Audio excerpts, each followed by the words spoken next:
그 어디서도 볼 수 없는 다양한 사례를 바탕으로 여러분들께 눈 성형에 관한 모든 것을 시원하게 설명드리는 이희문 성형외과TV 이희문입니다. 안녕하십니까. 이희문 성형외과TV는 아주 방대한 자료를 바탕으로 여러분들께 다양한 사례들에 대해서 재밌게 설명을 드리고 있습니다.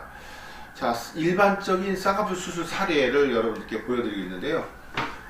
전후입니다. 글쎄 뭐 별 차이가 없어 보이지만 잘 보면 쌍꺼풀이 생김으로써 좀 더 예뻐 보인다고 그렇게 말씀을 드릴 수 있을 것 같습니다. 수술 전에는 지금 눈에 힘을 주고 있어요, 이렇게. 근데 수술 후에는 좀 더 편안하게 뜨는 모습을 보실 수가 있는데요. 이 쌍꺼풀 수술, 눈 성형, 상안검 그런 등등의 수술은 사실 한국에서 시술되는 가장 많은 수술에 들어가는 걸로 알고 있고요. 뭐 외국 같은 경우 뭐 브라질이나 아니면 미국 그쪽 뭐 가슴 수술, 그러니까 유방 확대 수술을 많이 한다고 합니다. 쌍꺼풀은 원래 있으니까요. 쌍꺼풀 수술할 일이 드물겠죠. 근데 한국 여성들은 눈꺼풀이 처진 분들이 많고 또 미적으로 그게 뭐 부합하지 않기 때문에 좀 더 눈이 커 보이고 또렷한 눈을 만들기 위해서 쌍꺼풀 수술을 많이 합니다.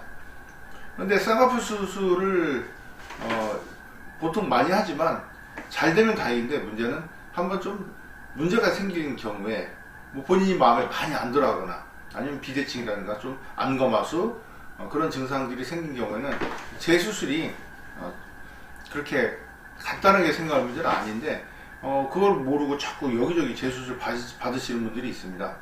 좀 더 전문적인 그런 상담을 받아보고 재수술을, 그러니까 쌍꺼풀 재수술을 결정하는 것이 좋을 것 같습니다. 우리가 쌍꺼풀 수술을 도대체 왜 하는 걸까요?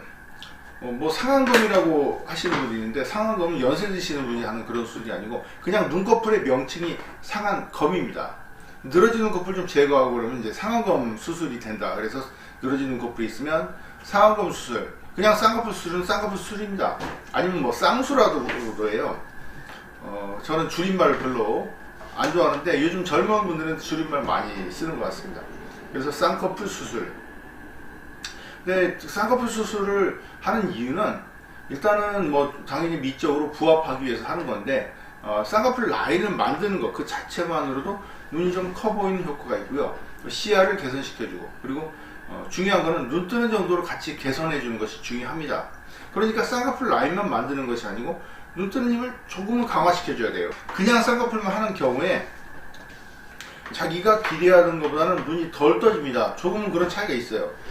뭐 예를 들자면 집에서 쌍꺼풀을 만들어 봐요. 이렇게 시뮬레이션 하는 거죠. 거울 보고 이렇게 이쑤시개나 아니면 이런 뭐 큐팁이라고 하죠. 싹 만들어 보면 예쁘겠네, 눈도 잘 떠지고 또렷하고, 그렇게 생각을 하고 그냥 쌍꺼풀을 받습니다.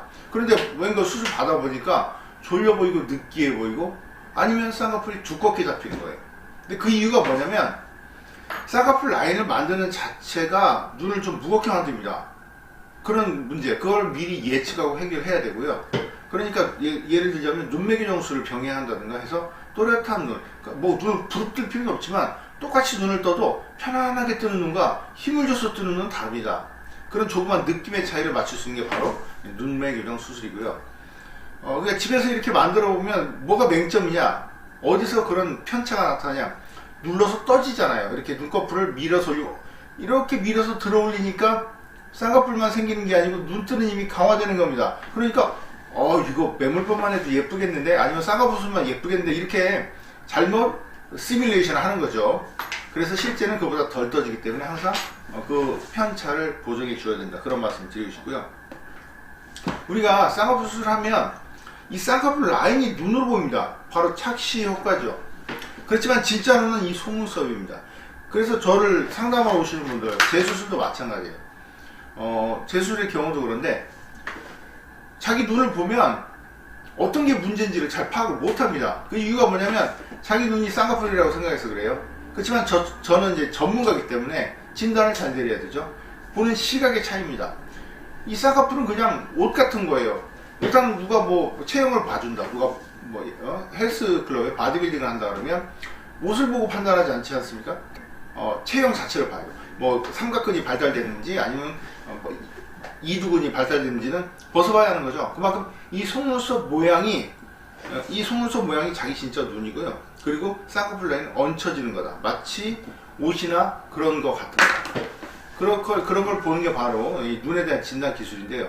여튼 쌍꺼풀 수술을 함으로써 눈이 좀 편안해지고 답답하지 않고 눈이 커 보이는 효과를 볼 수 있는 게 바로 기본적인 쌍꺼풀 수술입니다. 오늘은 정말 기본 중에 기본을 여러분께 말씀드립니다.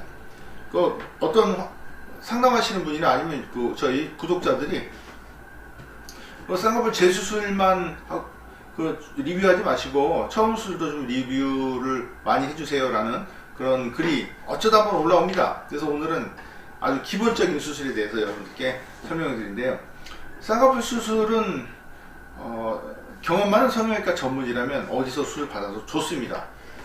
그런데 쌍꺼풀 수술 또 편법으로 그거 하지 말고 눈썹 밑을 절개를 해라, 아니면 위를 절개해라, 이상한 그런 대체적인 그런 수술을 많이 받기도 하는데요. 많이는 아니고 그런 걸 권하는 데가 많이 있지만, 눈꺼풀이 처지고 눈을 개선하려면 당연히 쌍꺼풀 수술을 하는 겁니다. 매몰법이든 절개법이든 비절개법이든 아니면 반절개법이든 여기를 절개해 가지고는 실제적인 효과를 보지 못합니다. 물론 이제 수술은 위에 눈썹 쪽을 절개하는 게 쉽겠죠. 그렇지만 절대 쌍꺼풀 수술의 그 결과에 반의 반도 못 미친다, 저는 그렇게 봅니다. 그래서 간혹 그렇게 수술하고 오시는 분이 있는데 나중에 조금만 지나면 효과를 못 봤다고 합니다. 그래서 쌍꺼풀 수술은 제대로 된 그런 경험 많은 성형외과 전문의에게 받는 게 좋다, 그런 말씀을 드리고 싶습니다. 오늘은 일반적인 쌍꺼풀 사례를 한번 보여드렸습니다. 끝까지 시청해 주셔서 감사합니다.